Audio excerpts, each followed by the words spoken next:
New details in the clergy abuse scandal in the San Diego Catholic Church. What we know about the priests and what victims are saying about the revelations. And the fight against climate change, with California leading the way. We also take a look at the debate in San Diego.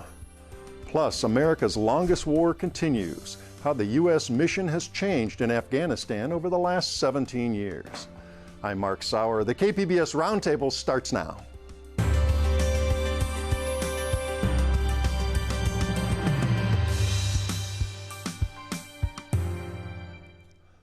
Welcome to our discussion of the week's top stories. I'm Mark Sauer.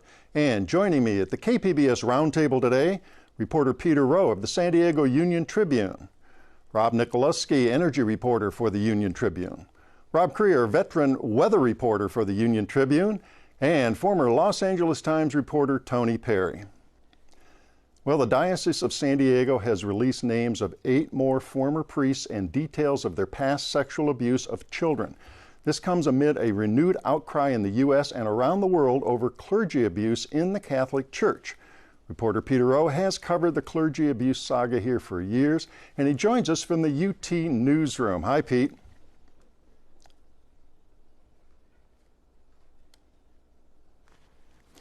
So we got a little delay here, so I'll tell the audience that. Start with the action taken now by Bishop Robert McElroy here in San Diego.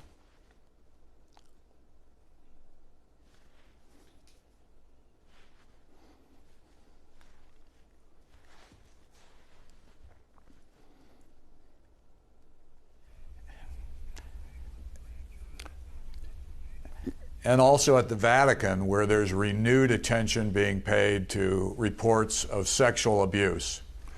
Okay, now this revelation involved, as we said, 8 more priests that are... He ordered a review of their files. Okay.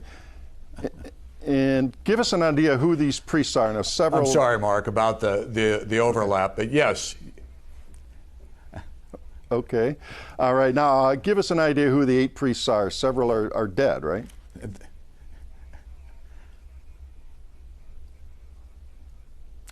Yes, at least 4 of them are dead. Some of them they don't know if they're dead or not. There are at least 2 who are still alive. Okay. And besides the Union Tribune and KPBS websites, where can the public learn details of these new priests and their criminal actions and all the others in this scandal?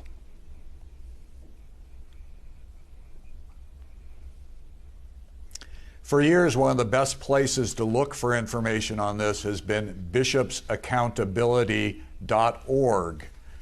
It's a website devoted to this issue. All right. And what do... Now, the diocese has also posted information on its website. Okay. Now, what have victims and their advocates had to say regarding today's revelation by Bishop McElroy and the San Diego Diocese?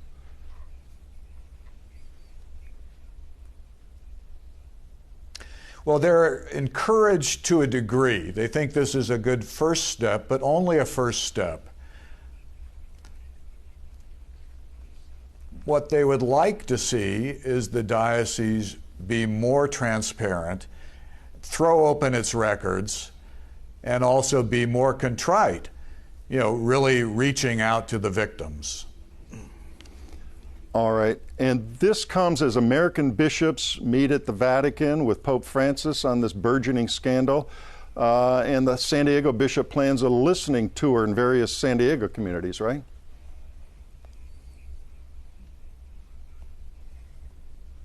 Yes, he's going to be roaming the diocese. He'll be stopping at 8 different parishes between October 1st and November 5th.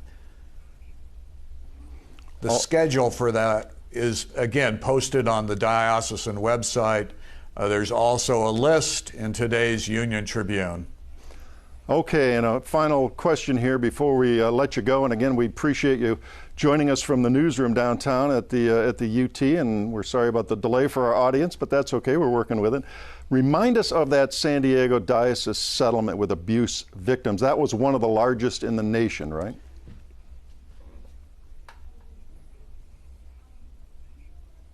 Yes, that was 11 years ago. It was in September in 2007. There were 144 victims, 48 priests accused of molestation, one layperson, and the settlement came to $198.1 million. At the time, it was the second largest settlement in the clergy abuse scandal. Okay, and I think the biggest was in Los Angeles, just up the road here in California.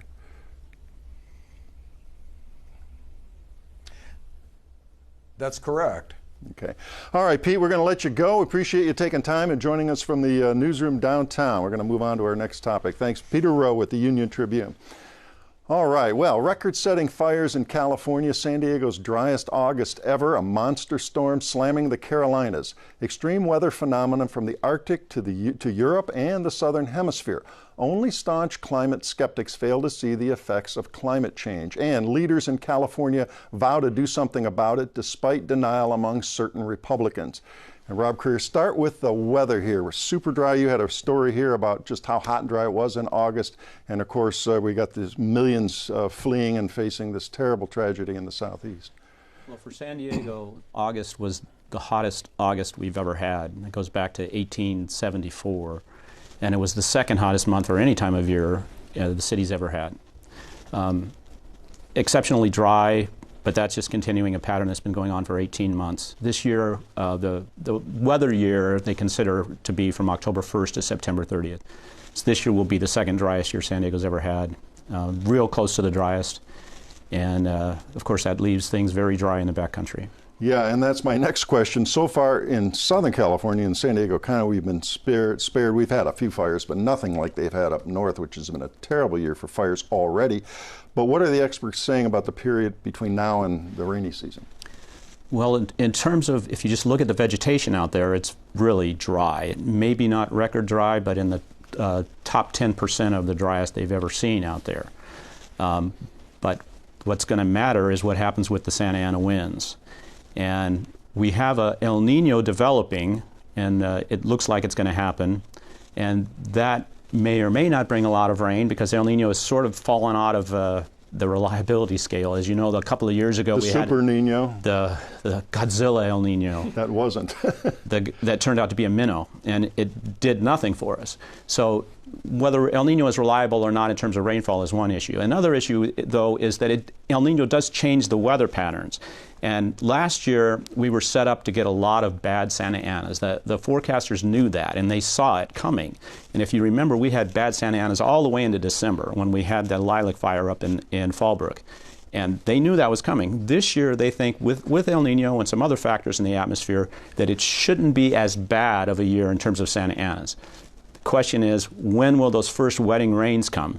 If we get wetting rains before the Santa Anas arrive, we'll be in much better shape. But if it waits, if we don't get rain until late in the season again, we're going to have another couple of bad months to look at. And you talk to the weather folks, the researchers, all the time and have for years. They used to hedge and be kind of vague. We can't take any extreme weather event and connect it to climate change. They're kind of changing that tune now, aren't they? Yeah, they really are. In fact, it's interesting with the hurricanes now, they kind of look at them. They don't even wait until afterwards. They look at them and say, well, we plug in all of the global warming factors and see how much is global warming contributing to this current storm. Whereas before, they would never do that. They would wait several years. And yes, you're correct. They are far more willing to attach global warming having at least some role in the conditions we're seeing now. Whereas a few years ago they would say, well, maybe this is what we might expect, but now they're basically saying, yes, global warming is playing a role here. All right, Rob Nikolewski, I wanted to shift over to you and tell us about that bold action that was taken in Sacramento by the governor this week, even as Donald Trump and his Republican cronies tend to bow to fossil fuel lobbyists. Well, Jerry Brown signed Senate Bill 100, which is a bill that by 2045, the goal is, and it's a goal, is to have California derive 100% of its electricity from renewable sources. In a more concrete way, though, Senate Bill 100 increases utilities requirements under the renewable fuel renewable portfolio standards from 50% by 2030 to 60%. So that means that utilities are going to be required to derive 60% of their electricity from renewable sources by 2030. All right.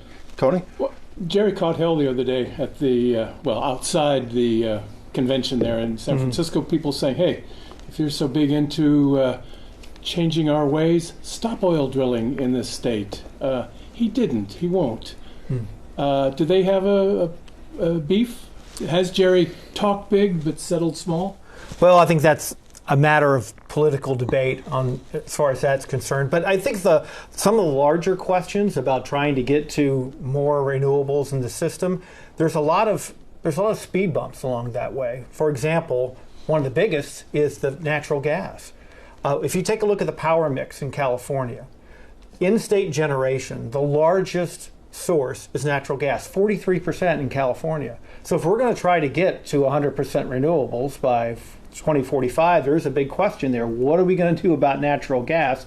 And also related to that is, as you get more renewables into the system, especially with solar and wind, because they're intermittent sources, that means that when the sun goes down, then the amount of solar you get goes down. And when the wind doesn't blow, you don't get any wind energy. So you're trying to integrate these intermittent sources, and in an ironic sort of way, by having more intermittent sources in the system right now, you are more reliant on natural gas, because natural gas is dispatchable. You can use it at any time. Now, you can also use that with nuclear, but as we all know, that Diablo Canyon nuclear generating station up in Northern California, the only nuclear power left in California, that goes offline by 2025. What about you've written about these community groups that they're going to get us off the SDG&E situation?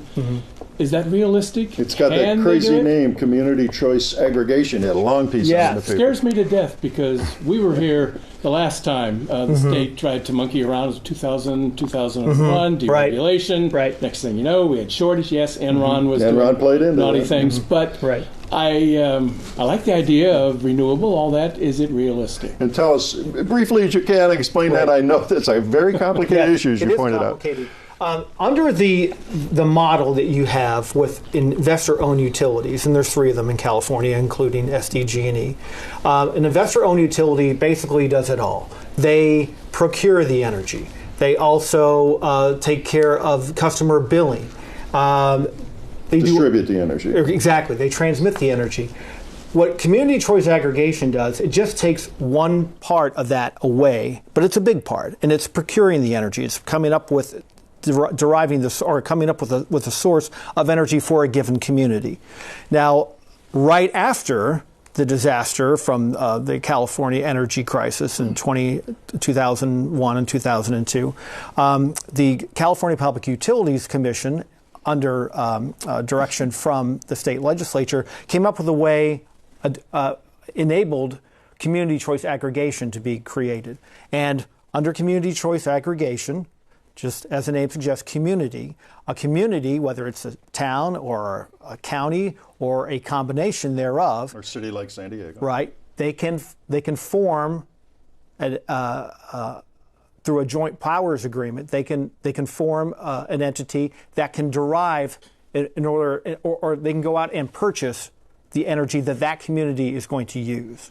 So if they use that, if they do that, that means the elected officials ultimately have the final say in what gets procured. Now, the advocates say that this is very much the same model as the public utility model that Los Angeles Department of Water and Power has up in Los Angeles, that SMUD, Sacramento Municipal Utilities District, I believe is the name up in Sacramento, that that CCAs follow that same sort of pattern, or that same sort of model. And so this is not unnecessarily unprecedented grounds. But among the critics, they say, well, if you're going to have elected officials making the final decisions, then that makes a lot of people nervous. San Diego City Hall, where they can't seem to read the meters, right? Can't can't pave the streets, let Right. people die because they can't get their...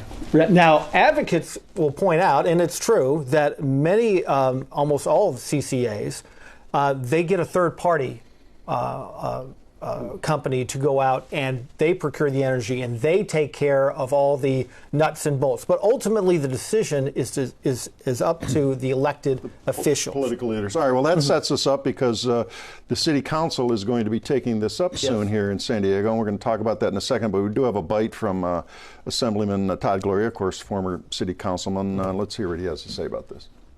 CCAs are operating in many communities across California already. Many of them are smaller than San Diego, but other big cities like Los Angeles have already kind of adopted this as the path that they're going down.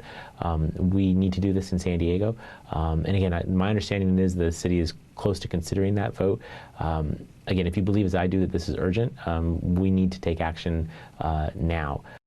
All right, so he's certainly in favor of it here. Tell us about the council. Is it going to be a big debate and a big knockdown drag-out at City Hall? I think so. The underlying or overlaying all this is the fact that San Diego has a climate action plan, where San Diego, the community of San Diego, by 2035 wants to go to 100% renewables. And CCAs, as advocates say, are a very good way of doing that. And generally speaking, CCAs across the state are able to derive or are able to procure a little bit greener sources of energy at either comparable or slightly less prices than the investor-owned utilities. The oldest CCA is up in Marin County, and they've been able to do that. So it's worked up there at that small place. Yeah. So it has worked in that so far in that respect. So in San Diego, we've got this climate action plan. By the time they expect to possibly bring this up by the end of this year. Again, this gets a little bit complicated, but what everyone's waiting on right now is that there's an exit fee. If you're going to have a CCA, well, you already have a utility, an investor-owned utility in place. They've already made investments to procure energy, to build solar plants, things like that.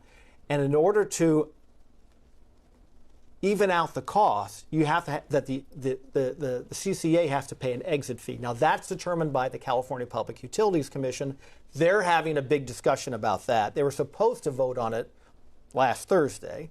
They put it off until September 27th. We'll see what happens there. Again, this gets complicated, but the CCAs want to make sure that exit fee remains relatively low because the CCAs have to end up paying that.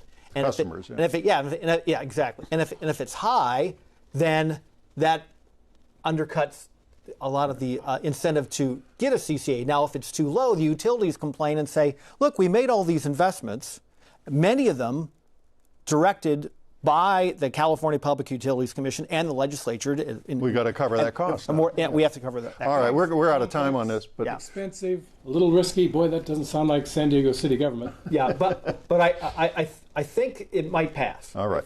Well, we're going to watch for that and watch for the follow-up stories. By no means have we heard the end of CCAs, and we are going to move on.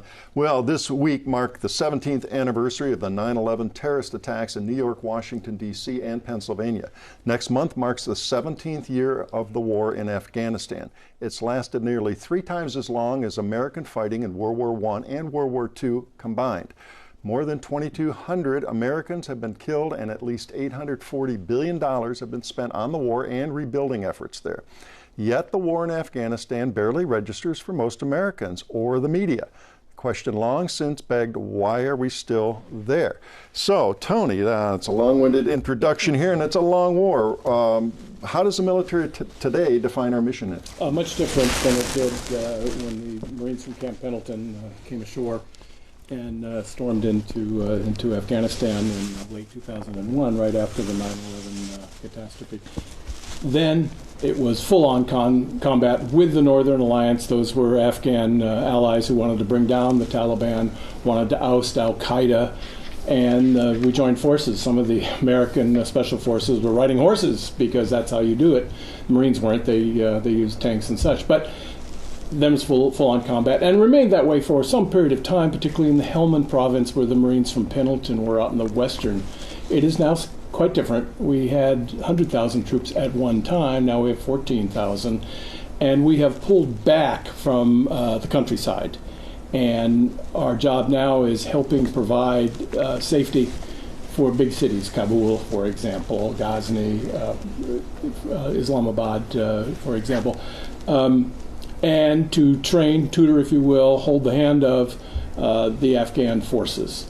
And that's real difficult. And there's no end in sight. However, the President of the United States clearly does not favor this mission. He wants out. Department of Defense wants out. They are doing everything but beg the Taliban to come to the negotiating table and cut some sort of agreement.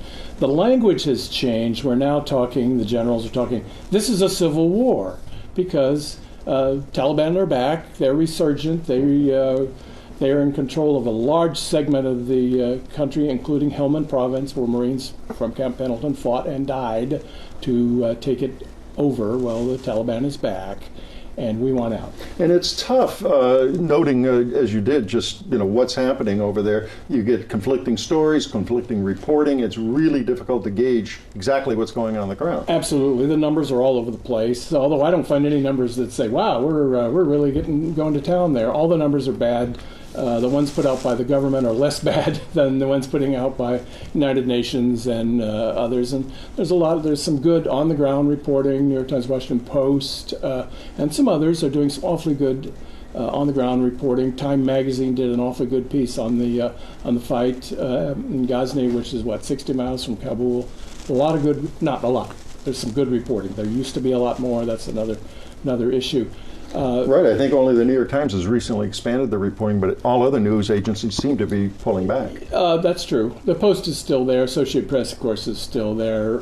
In fewer numbers. Al Jazeera is there, and they do some pretty good stuff. Secretary of Defense Jim Mattis, former Marine General, Camp Pendleton, he has said it is time to shift our focus to what he calls the near-peer adversaries, Russia and China. Those in the future are our enemies potentially, and we better get ready for it. He says there's no God-given right for Americans to win every battle. We better get ready. He has launched a big effort to increase the lethality of American troops, that is to say, their ability to kill the enemy if needed. So he is shifting his interest. All right, all this discussion of mission and interest, it does bring us to a nice soundbite here. We got the U.S., the military wanting to press on. This is General Robert B. Neller, Commandant of the Marine Corps. He was in San Diego this week. Let's hear his take on this. I think it would be easy to say we should just walk away, but I think the consequences of that may be worse than what's going on now. So we've got a strategy. We're executing the strategy. Again, Afghanistan's going to have elections here in October, and we'll continue to support the Afghan government with the goal to make sure the Taliban understand there's a better way that we can end this so that they can be involved politically and not militarily. Yeah, that's the management take on it. Might have heard that 5 years ago, 10 years ago, similar stuff. It's now let's support them and so that they can get on their feet and deal with this civil war. Assessing the Afghan military and whether they can do it is really difficult. They got their kicked in the fight in Ghazni, and it took American Special Forces to go in, and at some risk and with some effort, to take back over that city, which is only 60 miles from Kabul. And it kind of gets back to what we were talking about a moment ago, which is the numbers there. There's some estimates as many a third of the size of that Afghan force is a ghost force. They're not even really there. But that's true all over the place. It's true of North and South Korea. The professors at UC San Diego will tell you there. But in terms of the Afghan forces, some are good and fight brave and take the fight to the enemy as they should. It's their country. Some not so much, and some, frankly, I remember the fight in Marja, American Marines fighting, good Afghan forces fighting, and some Afghan forces sitting in cars provided by the American taxpayers smoking marijuana. It was like a Cheech and Chong movie.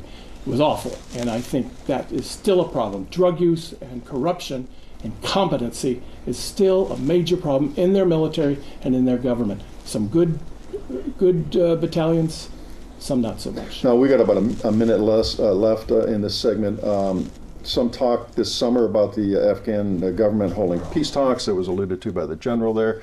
Any likelihood that maybe there'll be some overall settlement and we get out? Well, Taliban just Friday issued a statement, said there's only one way out for the Americans: leave now. That doesn't sound like a group that wants to negotiate. That could be just talk. The problem is, who is the Taliban? This is not the German army, World War II, or if you can kill Hitler, you're fine.